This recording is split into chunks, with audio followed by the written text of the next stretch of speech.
प्रस्तावना के लिए, संविधान की प्रस्तावना के लिए, तो संविधान की प्रस्तावना पढ़ूंगा और आप मतलब हाथ आगे करके शपथ लेंगे, तो सभी साथी साथ देंगे।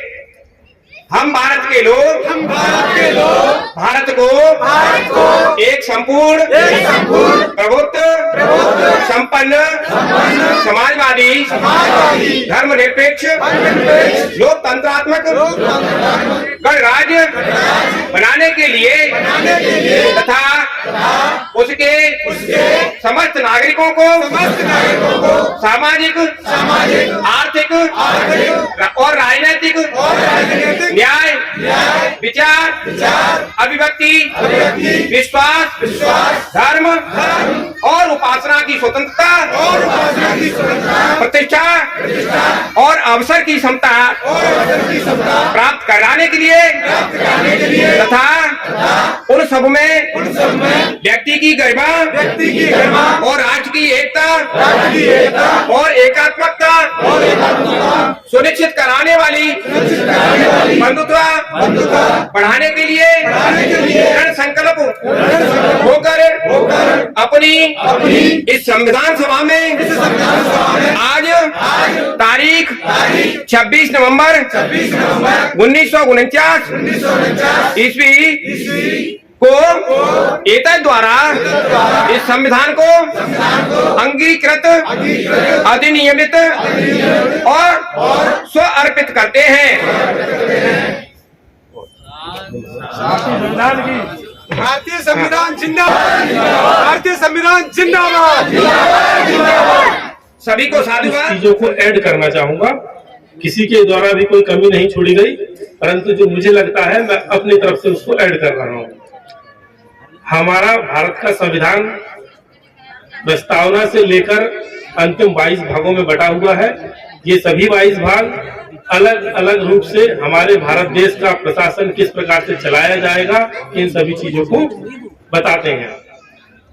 पार्ट 1 में हमारे भारत देश के बारे में बताया है, पार्ट 2 में नागरिकता, पार्ट 3 में यदि बात करें तो हमारे जो मूल अधिकार है उनको, फिर पार्ट 4 में मूल कर्तव्य, इस प्रकार से आगे बढ़ते गए हैं। भारत का संविधान हमारे लिए जरूरी क्यों है? संविधान हमारे लिए जरूरी क्यों है? संविधान इसलिए जरूरी है क्योंकि वो हमें गारंटी देता है कि हमारा भविष्य हम चाहें तो अच्छा बना सकते हैं। हमारा संविधान हमें गारंटी देता है कि हम जितना अच्छा अपना भविष्य बनाना चाहें बना सकते हैं। हमें भारत के सर्वोच्च पद पर, जो महामहिम राष्ट्रपति का पद है, वहां तक पहुंचने की गारंटी देता है।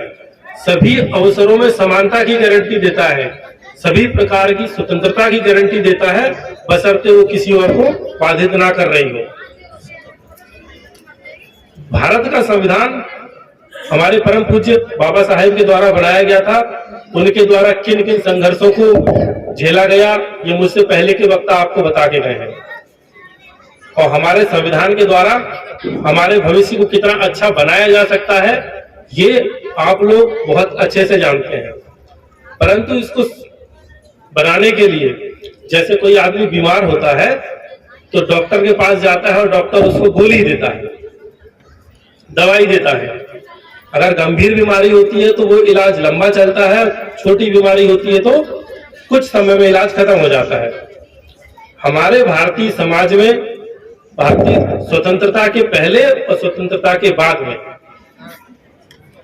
जो समाज का ढांचा था, पहले कुछ अलग था और स्वतंत्रता के बाद जब से भारत का संविधान लागू हुआ है, उसमें बहुत सारे अमूलचूल परिवर्तन मात्र भारतीय संविधान ने किए हैं।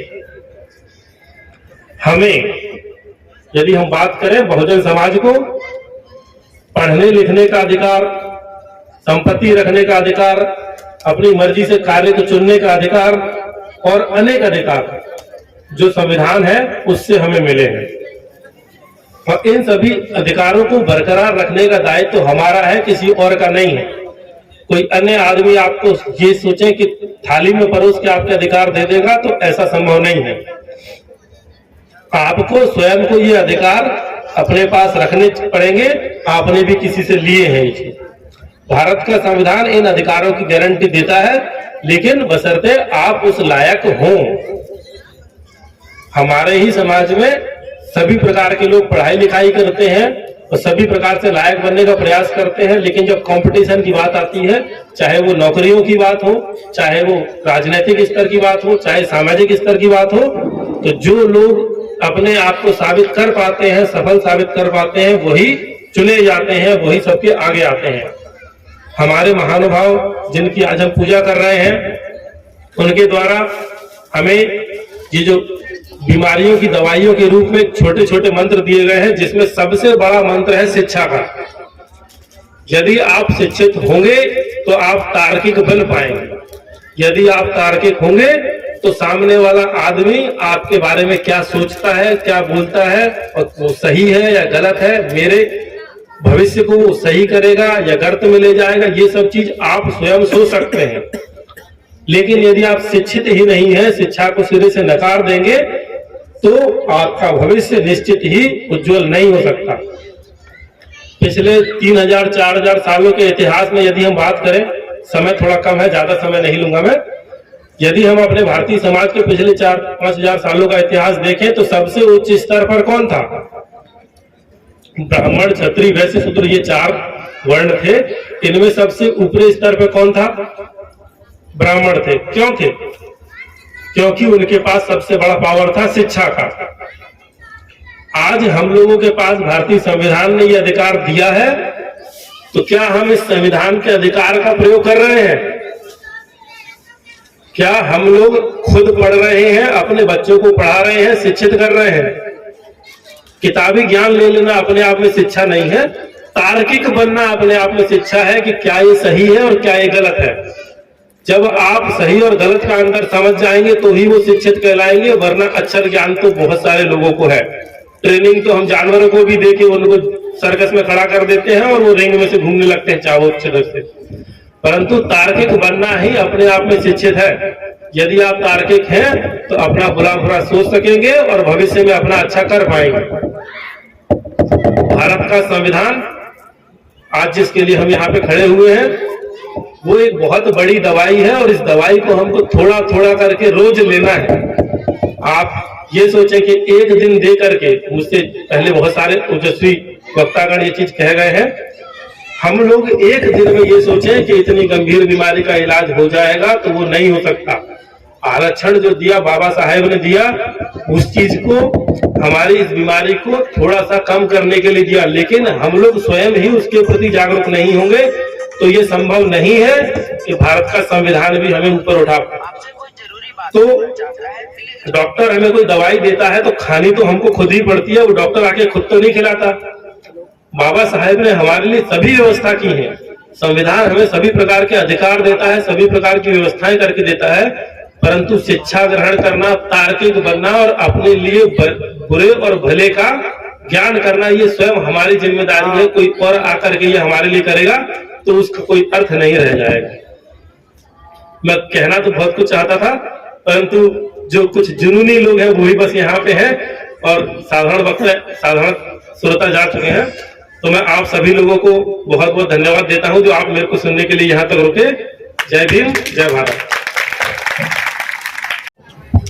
भारतीय संविधान के रचयिता बाबा साहब भीमराव अम्बेडकर जी को नमन। बहुजन समाज में जन्मे सभी संत गुरुओं को नमन। राजनीतिक चेतना पैदा करने वाले साहब कांसीराम जी को नमन। और मंच पर आसीन मुख्य अतिथि नागौरिया जी को और भाई धोनिया जी को मेरा जय भीम। और सामने आज इस गार्डन में आए हुए सभी को मेरा जय भीम, नमो बुद्धाय। साथियों, आज आप लोगों ने, विशेषकर हमारे आयोजक महोदय ने, इन्होंने एक बहुत बड़ा जागरूकता का परिचय दिया है। लोग कह रहे हैं कि संविधान खतरे में है, जबकि ऐसे जागरूक लोग हमारे बीच में है, तो मेरे को नहीं लगता कि संविधान खतरे में होगा। ये बहुत बड़ी चिंगारी इन्होंने पैदा की है और ये विशाल चिंगारी बन सकती है, ऐसा कुछ नहीं है जी। संविधान खतरे की बात आती है तो आपको सजग रहने की जरूरत है। अगर सजग नहीं रह पाए तो साथियों हमें खतरा महसूस होगा। मेरे को तो लग रहा है कि आज इतनी सर्दी के मौसम में, विषम परिस्थितियों में आप काफी समय से यहाँ तक काफी लोगों को इकट्ठा किया और उनके बीच में ये पता लगा कि भैया संविधान दिवस है। संविधान दिवस को जाना उन्होंने, तो ऐसा नहीं है अगर कहीं कल जरूरत पड़ती है, कभी संविधान को बदलने की कोई बारी आती है तो हम लाखों की तादाद में लोग इकट्ठे हो जाएंगे। साथियों, प्रजातंत्र है और प्रजातंत्र में अगर हमारी कोई सुरक्षा है तो सबसे बड़ा संविधान है और संविधान को बदलने की बारी एक बार ऐसा हुआ था कि संविधान बदलेंगे। उस समय यहाँ अटल बिहारी वाजपेयी जी की सरकार थी। उसमें जब ये बात आई तो बहुजन नायक साहब कांशीराम जी ने आह्वान किया था, तो इतने लोग दिल्ली में पहुंचे थे कि बोले अगर कहीं संविधान बदलने की बात तो छोड़िए, अगर संविधान को उंगली भी कर दी तो इस देश के अंदर बहुत बड़ा खतरा बहुत बड़ी असामंजस्यता पैदा हो जाएगी। तो साथियों, उन लोगों ने देख लिया। उसके बाद में आपकी जरा सी थोड़ी सी एक बात आई थी SC/ST एक्ट की, तो वो आपने संगठित होकर के 2 अप्रैल में भी आपने परिचय दिया है। तो संविधान की बात नहीं, हम संगठित होने की बात करें, खतरा कहीं से नहीं आएगा। संविधान तो हमारा सुरक्षित रहेगा, बशर्ते कि हम जागरूक बने रहें। तो साथियों, आज सर्दी के समय आपने विशेष सर्दी में बैठ करके और काफी साहस के साथ इस कार्यक्रम को देखा और बैठे रहे, इसके लिए मैं आपका सभी का हार्दिक आभार प्रदर्शित करता हूं। और अगली बस इतनी बात कह करके मैं अपनी बारी को विराम देता हूं, क्योंकि समय काफी हो चुका है। साथियों, हमारे